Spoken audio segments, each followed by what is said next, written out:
என்னோட பையன் சாக்லேட் சாப்பிடாதன்னு சொன்னால் அந்த சாக்லேட் தான் வேணும்னு அடம்பிடிச்சி வாங்கி சாப்பிட்றான்.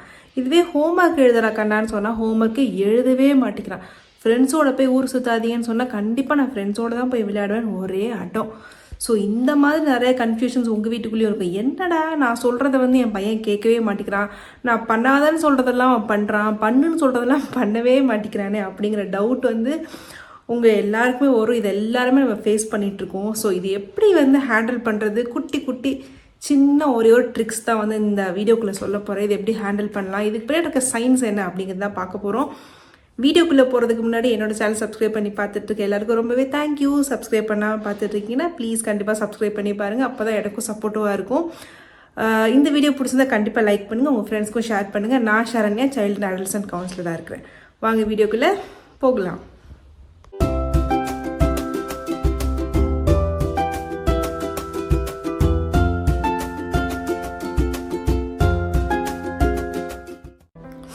ஸோ ஆல்ரைட், நம்ம எல்லாருமே ஃபேஸ் பண்ணுற ஒரு விஷயம் என்ன அப்படின்னா, நம்ம என்னெல்லாம் சொல்கிறோமோ அதெல்லாம் அவங்க கேட்க மாட்டேங்கிறாங்க.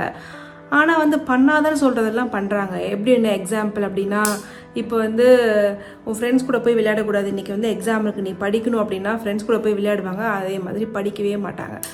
ஒரு சாக்லேட் சாப்பிடாதப்பா அப்படின்னு சொன்னால் அந்த சாக்லேட் தான் வேணும், எனக்கு அதான் சாப்பிட்டே ஆகணும்னு சாப்பிட்றது. ஒரு விஷயத்த பண்ணாதன்னு சொன்னால் கண்டிப்பாக அதை தான் என்ன சொல்கிறது, பிழை மாறாமல் நம்ம வீட்டில் பசங்கள்லாம் பண்ணுவாங்க. ஸோ இது என்ன ஹேண்டில் பண்ணலாம் அப்படின்னா, இதுக்கு ஒரு சின்ன ட்ரிக் நான் வீடியோட எண்டில் நான் உங்களுக்கு சொல்கிறேன், போக போக சொல்லிகிட்டு இருக்கேன். இதுக்கு பேர் இருக்க சயின்ஸ் என்ன அப்படின்னு நம்ம பார்த்தோம் அப்படின்னா, நம்ம கிட்ட எந்த ஒரு விஷயத்தையும் நம்ம பண்ணுன்னு சொல்லும்போது, ஸோ அந்த ஒரு ஹியூமன் என்ன நினைக்கிறாங்க, இப்போ உங்களோட கிட்ஸாக இருக்கலாம், இல்லைனா உங்களோட பார்ட்னராக இருக்கலாம், பார்ட்னர்ட்டு கூட பாருங்களேன், எது நம்ம பண்ணுன்னு சொல்கிறோமோ அதை பண்ண மாட்டாங்க, பண்ணாதீங்கன்னு சொன்னால் அதை கரெக்டாக பண்ணிட்டு வருவாங்க.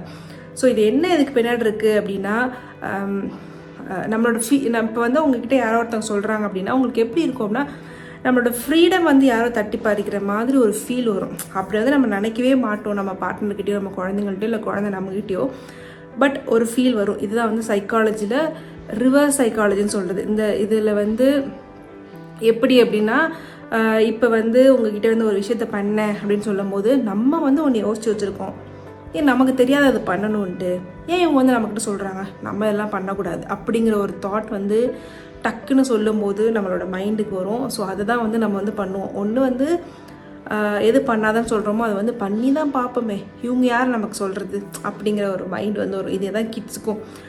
ஒரு விஷயம் இப்போ போய் ஃப்ரெண்ட்ஸோட சாக்லேட் சாப்பிடாது அப்படின்னா, இவங்க யார் நம்மளை சாக்லேட் சாப்பிடான்னு சொல்கிறது, அப்போ நானே திங்க் பண்ணிக்க மாட்டேனா, என்னை பெரிய பையன் சொல்கிறாங்களே, அப்போ நான் திங்க் பண்ணுவேன், எனக்கு இது வேணும்னா நான் செஞ்சு தான் பார்ப்பேன் அப்படிங்கிறது தான் அந்த குழந்தைய திங்க் பண்ணும். இதுவே ரிவர்ஸ் சைக்காலஜி அப்படின்னா என்னென்னா, ஒரு விஷயத்த பண்ணாதன்னு சொல்லும்போது கரெக்டாக அவங்க பண்ணுறாங்க இல்லையா, ஸோ அதான் ரிவர்ஸ் சைக்காலஜி. ஸோ எந்தெந்த விஷயங்கள் உங்கள் குழந்தைங்கள்ட்ட நடக்கணுமோ அதை அப்படியே ரிவர்ஸாக நம்ம சொல்கிறது. ஃபார் எக்ஸாம்பிள், ஹோம்ஒர்க் எழுதணும், ஹோம்ஒர்க் எழுதுன்னு நீங்கள் சொல்கிறீங்க.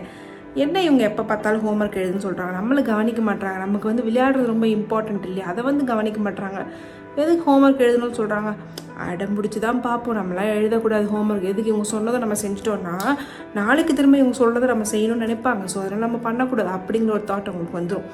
இதுவே நீங்கள் எப்படி சொல்லலாம் அப்படின்னா, ஒரு தடவை சொல்லலாம், ஹோம்ஒர்க் எழுதுறா கண்ணா அப்படின்னு சொல்லலாம். அவங்க கேட்கல அப்படின்னா, இட்ஸ் ஓகே, நோ ப்ராப்ளம், நீ ஹோம்ஒர்க் எழுதலாம், எங்களுக்கு எந்த ப்ராப்ளமும் கிடையாது, நாளைக்கு மேம் கேட்டாங்கன்னா நீ தான் ஆன்சர் பண்ணிக்கணும், எல்லோரும் ஹோம்ஒர்க் எழுதிட்டு வந்திருப்பாங்க இல்லையா, ஸோ நோ ப்ராப்ளம், நீங்கள் எழுத வேணாம் ஹோம்ஒர்க் அப்படின்னு நீங்கள் சொல்லி பாருங்களேன், உடனே எடுத்து எழுத ஆரம்பிச்சிருவாங்க. இல்லைனா ஒரு 5 minutes யோசிச்சுட்டு சரி ஓகே நான் எழுதுறேன், எனக்கு எழுத பிடிக்கல இருந்தாலும் நான் எழுதுறேன் அப்படின்னு சொல்லுவாங்க. இதுவே ஒரு சாக்லேட் சாப்பிடாத அப்படின்னு சொன்னால் நான் சாப்பிட்டு பார்க்கணுன்னு தோணுற குழந்தைக்கு, இந்த சாக்லேட் சாப்பிட்டா இந்த மாதிரி வரும், பல் சொத்தையாயிடும், ஸ்டொமக் அப்செட் ஆகிடும், எனக்கு எந்த ப்ராப்ளமும் இல்லை, நீ சாப்பிட்டீன்னா இதுக்கான கான்சிக்வன்ஸ் நீ தானே ஃபேஸ் பண்ண போகிற, எனக்கு எந்த ப்ராப்ளமும் இல்லை, நீ சாப்பிட்றதுனா நீ சாப்பிட்டுக்கோ அப்படின்னு தான் அவங்களுக்கு உடனே ஒரு பயம் வரும். சரி ஓகே நம்ம சாப்பிட வேண்டாம் அப்படிங்கிற மாதிரி தோணும். ஸோ இது நிறைய இடத்துல அந்த ட்ரிக் நம்ம ஃபாலோ பண்ணலாம். ஆனால் இதையே நம்ம கண்டினியூஸாக எல்லா இடத்துக்கும் நீங்கள் ஆப்போசிட் சொல்லிட்டு இருக்கீங்கன்னா அந்த குழந்தை ஆட்டோமேட்டிக்காக கற்றுப்பாங்க. ஓஹோ இவங்க ஆப்போசிட்டாக சொன்னால் நம்ம செஞ்சுருவோங்கிற ட்ரிக்காக அப்படின்ட்டு அவங்க வந்து பண்ண மாட்டாங்க. எங்கெங்கெல்லாம் முடியலையோ, இப்போ ஃபார் எக்ஸாம்பிள் ஃபோன் பார்க்குறாங்க, கண்ணு நீ ஃபோன் பார்க்கக்கூடாது, ஃபோன் இவ்வளோ நேரம் நீ பார்த்துட்ட, இது வந்து உன்னோட ஐஸுக்கு வந்து ப்ராப்ளம் ஆகும் அப்படின்னு சொன்னால் ஃபோனை கொடுக்க மாட்டாங்க. ஐ டோன்ட் கேர், எனக்கு எந்த ப்ராப்ளமும் இல்லை, நீ வந்து ஃபோன் பார்க்கறதுனா நீ பார்த்துக்கோ, உன் கண்ணு தான் வீணாக போகுது, உன் கண்ணு தான் வீங்க போகுது, நீ தான் டாக்டரை போய் பார்த்துக்க போகிற, அப்படி ஓகே நீ ஃபோனை பார்க்கறதா நீ பார்த்துக்கோ, நீ எவ்வளோ நேரம் வேணால் பார்த்துக்கோ, எனக்கு எந்த ப்ராப்ளமும் இல்லைப்பா அப்படின்னு சொல்லி பாருங்கள், உடனே ஃபோன் வந்து நம்ம கையில் வந்துடும். ஸோ இதுதான் வந்து ரிவர்ஸ் சைக்காலஜி அப்படின்னு சொல்கிறது. இது வந்து நிறைய இடத்துல வந்து ஃபாலோ பண்ணுவாங்க. இது வந்து ரிலேஷன்ஷிப்புக்குள்ளே ஃபாலோ பண்ணிக்கலாம். இன்னொன்று சொல்கிறேன், இப்போ வந்து நீங்கள் யூடியூப்ல வந்து ஸ்க்ரால் பண்ணிகிட்டே இருக்கீங்க, ஒரு தம்ப்நெயில் வருது, அதாவது ஒரு வீடியோட டைட்டில் வருது, இந்த வீடியோ பார்க்காதீங்க அப்படின்னு சொன்னால் நீங்கள் என்ன பண்ணுவீங்க, இவன் யாரா நம்மளை இந்த வீடியோ பார்க்க வேணாம்னு சொல்கிறது, போய் கிளிக் பண்ணி பார்ப்பீங்க இல்லையா? இதுதான் வந்து அந்த ரிவர்ஸ் சைக்காலஜி. ஸோ ஆட்டோமேட்டிக்காக உங்களோட மைண்டில் என்ன தோணுன்னா, இது இவங்க யார் நம்மக்கிட்ட சொல்கிறதுக்கு, பண்ணாதானே நம்ம பண்ணி தான் பார்ப்போமே அப்படிங்கிற ஒரு கிளிக் பண்ணுறோம் இல்லையா? ஸோ அதான் ரிவர்ஸ் சைக்காலஜி. இது வந்து நிறைய இடத்துல யூஸ் பண்ணுவாங்க, மார்க்கெட்டிங்கில் வந்து யூஸ் பண்ணுவாங்க.